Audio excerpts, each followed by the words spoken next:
नमस्कार, आप देख रहे हैं न्यूज वन इंडिया। आपके साथ मैं हूं सुरभि तिवारी। तो अंतर्राष्ट्रीय महिला दिवस पर न्यूज वन इंडिया की खास पेशकश नारी महिला शक्ति को सलाम में अब हमारे साथ जुड़ रही हैं डॉक्टर सीमा रानी। तो वो एजुकेशनिस्ट है और आइए जानते हैं अंतर्राष्ट्रीय महिला दिवस पर महिलाओं के लिए उनका क्या संदेश है।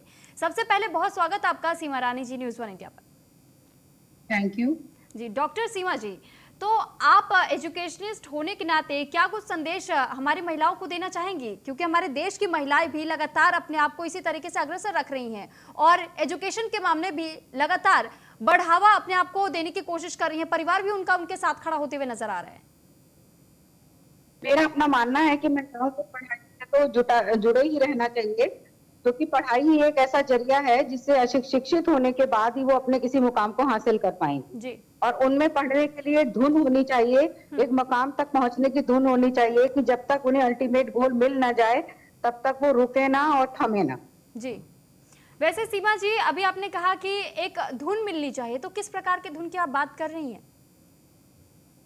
देखिए, धुन में मेरा अपना ये मानना है कि हम अपना जो फोकस फिक्स करते हैं कि हमें यहाँ तक पहुंचना है, हमें ये मुकाम हासिल करना है, मुझे टीचर बनना है, मुझे डॉक्टर बनना है, या मुझे प्रसिद्धि लेनी है, या मुझे इतनी किताब लिखनी है। तो समय तो सबके पास उतना ही है, 24 घंटे। पारिवारिक जिम्मेदारियां भी हैं, हमारे समाज का दायरा भी है, हमारी सामाजिक जिम्मेदारियां भी हैं। उन्हीं के साथ हमें उन्हीं घंटों में से अपने लिए कुछ घंटे चुरा कर निकालने हैं और उन्हीं को हम एक एकेडमिक कंट्रीब्यूशन के रूप में कन्वर्ट कर सकते हैं। उसी में अपनी लिखाई पढ़ाई को बढ़ावा दे सकते हैं और अपने लिए योगदान दे सकते हैं। समाज के लिए भी उससे एक योगदान मिलेगा हमारा। जी, तो आप समाज की कई महिलाओं के लिए प्रेरणादायी साबित हुई हैं, क्योंकि आपको कई ऐसी महिलाएं होंगी समाज में जो कि रोल मॉडल की तरह देखती होंगी। तो आप एजुकेशनिस्ट जिस तरीके से बनी, इसके पीछे आपके संघर्ष की क्या कुछ कहानी रही? एक्चुअली जब मैंने ग्रेजुएशन किया तभी मुझसे किसी ने एक सवाल पूछा। मेरी शादी ग्रेजुएशन में ही हो गई थी।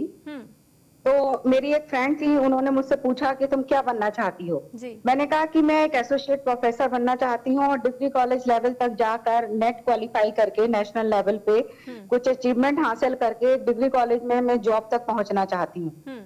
तो उन्होंने मुझसे पूछा कि शादीशुदा जिंदगी के साथ तुम इसको कैसे चला पाओगी।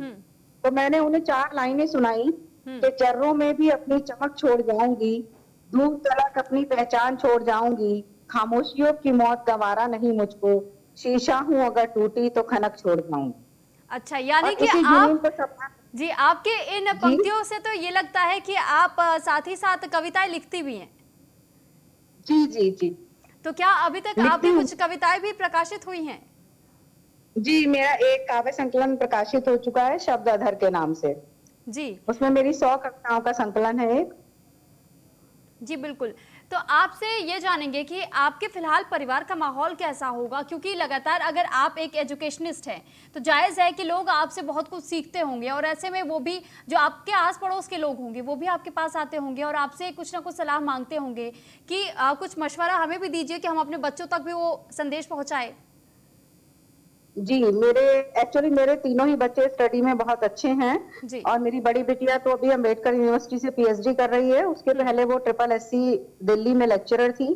और मेरी बीच वाली बिटिया, सेकंड नंबर वाली जो मेरी डॉटर है, वो बी फार्मा के बाद MBA टॉपर है, डुअल ब्रांच में मार्केटिंग HR दोनों में, और जुबलेंट लाइफ साइंस में वर्किंग है। और मेरा जो बेटा है वो अजय गर्ग कॉलेज से बीटेक कर रहा है, मैकेनिकल इंजीनियरिंग ऑटोमोबाइल्स में। आसपास के बहुत से लोग जब सब्जेक्ट चूज करते हैं या सेलेक्ट करते हैं तो मुझसे लगभग सलाह लेने आते ही रहते हैं कि अब हम इन्हें क्या कराएं, अपने बच्चों के लिए हमें क्या करना चाहिए, किस ब्रांच की तरफ जाना चाहिए, किस में स्कोप ज्यादा है। एक्चुअली जब कॉलेज लेवल पे भी मैं एसोसिएट प्रोफेसर थी यहाँ सदस्य बनने से पहले, तो हमने अपने कॉलेज में काउंसलिंग सेल स्थापित की हुई थी। तो हम तरह तरह के उनको ट्रेनिंग प्रोग्राम्स ऑर्गेनाइज कराते थे, टाइम कोचिंग वालों से समय लेकर, न्यूज़पेपर वालों से उनका कांटेक्ट कराकर, तरह तरह की जो वैकेंसीज निकलती हैं, vocational guidance, educational guidance, traditional guidance, सब तरह की हम उन्हें सुविधाएं उपलब्ध कराते थे और लगातार सतत सूचनाएं देते रहते थे कि उन्हें किस तरह के जॉब प्रोफाइल की तरफ जाना चाहिए, उनका इंटरेस्ट क्या है, कौन कौन से कंप्यूटर कोर्सेज वो करके उन्हें जॉब में फायदा हो सकता है, SSC करने का क्या क्या यूज है, उससे कौन कौन सी जॉब्स मिल सकती हैं। इस तरह से हम अपने पहले कॉलेज लेवल पे भी उन्हें सुविधाएं प्रोवाइड कराते थे। लेकिन आपने सिर्फ यही फील्ड क्यों चुना कि आपको एजुकेशनिस्ट ही बनना है? इसके अलावा तो और भी तमाम फील्ड्स हैं।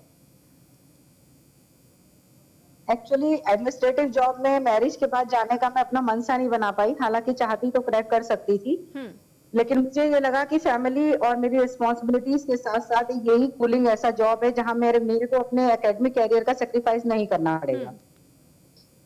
यानी ये कहा जा सकता है कि आप बिल्कुल सही उदाहरण बैठती है उन महिलाओं के लिए जो कि अपने घर संभालने के साथ साथ अपने करियर पर भी ध्यान देती हैं। आप उन महिलाओं को क्या कहेंगी जो कि कहीं ना कहीं उनके मन में एक हिचक देखने को मिलता है, वो ये सोचती है कि हम एक साथ ये दो जिम्मेदारियां कैसे उठा लें?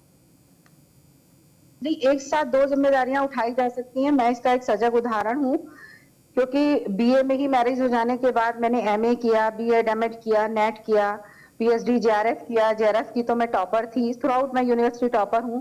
पीएचडी डीलिट किया, फिर एमबीए किया, फिर एनवायरमेंट साइंस एफआईएस वालों ने मुझे ऑनर एक डिग्री दी, जिसको ऑनरेरी फेलोशिप के नाम से उन्होंने घोषणा की थी उसकी उन्होंने, तो FIAS के नाम से वो जानी जाती है। तो मैं उनसे कहूंगी अगर हम अपने मन में ठान ले तो हमारे लिए कुछ भी मुश्किल नहीं। ठीक, यानी कि आप खुद में इतना विश्वास रखती हैं, वो दृढ़ता आपके अंदर दिखती है कि किस तरीके से अगर हम किसी भी चीज को लेकर के अपने अंदर वो दृढ़ता रखे कि हम ये काम कर सकते हैं तो कोई भी कार्य जटिल नहीं होता। ये आप संदेश जारी करना चाह रही है लोगों के बीच में? जी जी बिल्कुल, दृढ़ संकल्प ही एक ऐसा रास्ता है जो हमें आगे बढ़ा सकता है। जी, और उन बच्चों के लिए क्या कुछ कहेंगे, क्योंकि अक्सर ऐसा देखा जाता है कि जो आजकल के बच्चे होते हैं वो खास तौर पर अपनी पढ़ाइयों पर ध्यान नहीं दे पाते, अपने सही तरीके से करियर को नहीं चुन पाते हैं। तो क्योंकि आप एजुकेशनिस्ट है तो इसका जवाब मुझे शायद आपसे बेहतर मिल पाएगा।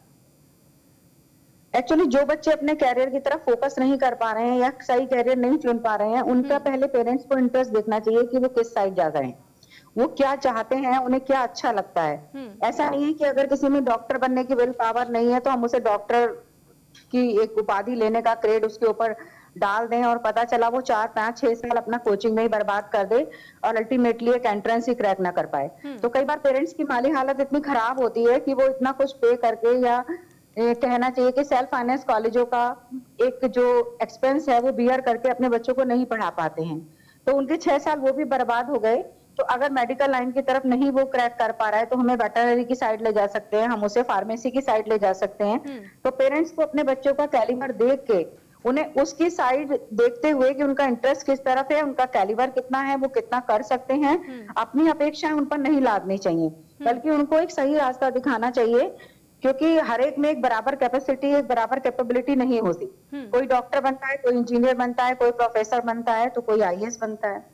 ठीक, लेकिन आप डॉक्टर होने के साथ जिस तरीके से आपके साथ नाम के साथ में डॉक्टर भी जुड़ा है, एजुकेशनिस्ट भी जुड़ा है, तो ऐसे में कई बच्चे हताशा का सामना उन्हें करना पड़ता है और कई बार ये भी देखा जाता है कि गलत कदम भी उठा लेते हैं बच्चे अक्सर।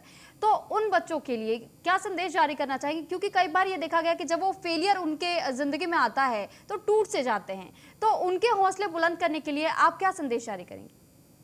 ऐसे में सबसे बड़ा साथ जो है उनके माँ बाप ही दे सकते हैं, और मेरे ख्याल से जो माँ है वो सबसे बड़ी प्रेरणा स्रोत होती है। अगर माँ को बिल्कुल एक अपने फ्रेंड्स की तरह से बच्चों के साथ बिहेवियर करना चाहिए, ताकि पल पल की सूचनाएं बच्चों की माँ बाप के पास रहें। मेरा तो अपना मानना यह है कि बच्चे अगर अपराध भी करके आए तो माँ बाप को ये पता होना चाहिए ताकि वो उन्हें सेव कर सकें। उनके अंदर इतना कॉन्फिडेंस जागृत करना होगा, इतना भरोसा उन्हें दिलाना होगा कि तुम कुछ गलत भी करोगे तो हम तुम्हारे साथ हैं तुम्हें गाइड करने के लिए। हम तुम्हें प्रेरित नहीं कर रहे हैं गलत करने के लिए, लेकिन अगर तुम गलत करते हो तो तुम्हें सुरक्षा प्रदान करने के लिए, तुम्हें प्रोटेक्ट करने के लिए, तुम्हें दिशा दिखाने के लिए हम तुम्हारे साथ हैं।